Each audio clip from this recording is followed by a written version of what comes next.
नहमदुहु व नसल्ली अला रसूलिहिल करीम। एक सवाल हमारे पास है कि जुमा का जो दूसरा खुतबा होता है उसमें खुलफाए राशिदीन का जिक्र होता है और इसी तरह अहले बैत का जिक्र होता है, तो ये किसने सबसे पहले शुरू किया और किस के दौर में ये शुरू हुआ?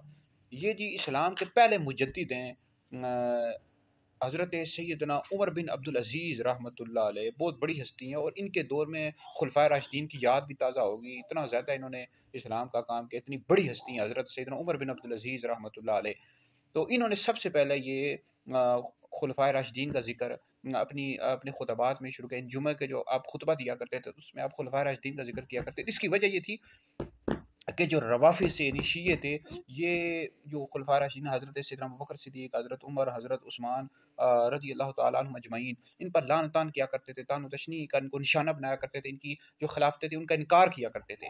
तो इस वजह से आपने खुलफ़ाए राशिदीन का ज़िक्र करना शुरू कर दिया खुतबे में, जुमा के खुतबे में। और इस तरह जो नवासिब थे, इस तरह ख़वारिज थे, नासबी थे, खारिजी थे, ये मौला अली मुज़्ज़ार रज़ी अल्लाह तआला अन्हु की खिलाफत का इनकार करते थे, उनसे बुग़्ज़ और कीना रखते थे, उनको बुरा भला कहते थे। तो इस वजह से आपने मौला अली मुज़्ज़ार रज़ी अल्लाह तआला अन्हु का भी ज़िक्र किया, फिर अहले बैत का भी ज़िक्र शुरू किया और उम्महातुल मोमिनीन का भी, क्यों उम्महातुल मोमिनीन पर भी जो रवाफ़िज़ हैं, शिये हैं, ये हज़रत उम्मुल मोमिनीन आयशा सिद्दीक़ा रज़ी अल्लाह तआला अन्हा पर लान तान करते हैं।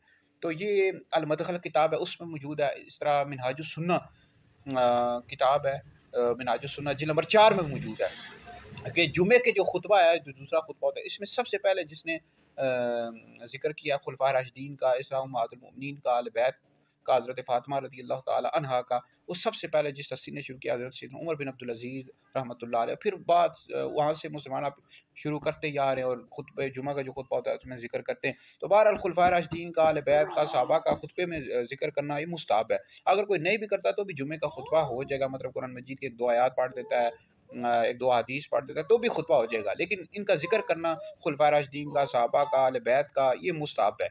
यानी आप खुलफाए राशिदीन का ज़िक्र करें, फिर सहाबा और अहले बैत का ज़िक्र करें। तो अहले सुन्नत का ये अक़ीदा है कि अंबिया अलैहिस्सलाम के बाद सबसे अफ़ज़ल अबू बकर है, फिर उमर है, फिर उस्मान है, फिर अली है। जो शख़्स मौला अली को अबू बकर उमर से अफ़ज़ल बताए, ऐसा शख़्स गुमराह बद्दीन है और अहले सुन्नत से ख़ारिज है। और दूसरी बात याद रखें, खुलफ़ाए राशिदीन 5 है, हज़रत अबू बकर सिद्दीक़, हज़रत उमर, हज़रत उस्मान, हज़रत अली, इमाम हसन मुज्तबा रज़ी अल्लाह तआला अन्हु अजमईन। इमाम हसन पर खिलाफ़त राशिदा ख़त्म हो जाती है। अमीर मुआविया रज़ी अल्लाह तआला अन्हु इस्लाम के पहले बादशाह थे और हज़रत सैयदना उमर बिन अब्दुल अज़ीज़ रहमतुल्लाह अलैह को जो खलीफ़ा राशिद कहा जाता है, ये खलीफ़ा राशिद नहीं थे बल्कि इनके दौर में खिलाफत राशिदा की याद ताज़ा हो गई थी। ठीक है जी, यानी इन्होंने इतना ज़्यादा काम किया इस्लाम का और कि खिलाफत राशिदा की इनके दौर में याद ताज़ा हो गई। तो खुलफाए राशिदीन 5 है। बहरहाल वीडियो सुने, दीगर लोगों तक पहुँचाएँ, ये आप लोगों के लिए बहुत बड़ा सदका जारी है।